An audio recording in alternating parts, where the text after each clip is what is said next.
Today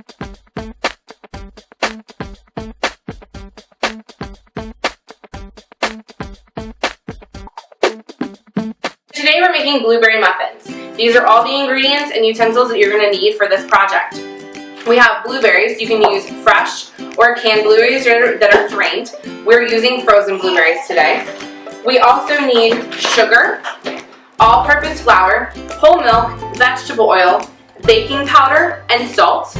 The all-purpose flour, if you have self-rising flour, you omit the baking powder and the salt. We need our wet and dry measuring cups.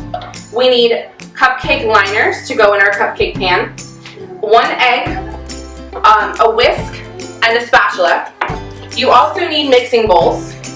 I have 2, one with my wet ingredients and one with my dry ingredients to mix in.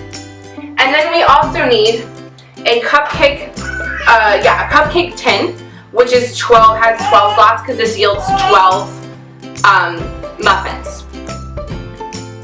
We have our wet ingredients, our milk, our egg, and our oil here. We're going to poke the egg yolk to break it up, and we're going to whisk it together. It's not a lot of work, just a little bit to make sure everything is incorporated all the way. We are going to take our flour, sugar, salt, and baking soda, and we're going to dump it into our wet ingredients, and take our spatula and stir this together. You don't have to be too gentle with it, you don't have to be too rough with it.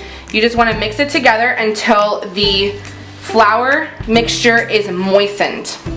So you want it all incorporated, but don't over mix it. Okay, so all of our flour is moistened. It's going to be a lumpy batter, not a smooth one, which is fine. We're going to take our cup of blueberries and fold them or stir them in to the batter to get them all incorporated into the mixture. We have all of our blueberries incorporated into our batter. We have our ice cream scoop. You can use a regular one or one that's made for baking. We're using this utensil to make sure that all of our muffins have the same amount of batter in each muffin paper. So now that we have placed our batter in all 12 of our muffin slots, we're going to place this pan into the oven at 400 degrees for about 20 to 20 muffins out of the oven and remove them from the tin because they're in the paper liners. We were instructed to remove them immediately to a wire rack. After our finished blueberry muffins, after they're cooled, you can serve warm with butter if you'd like.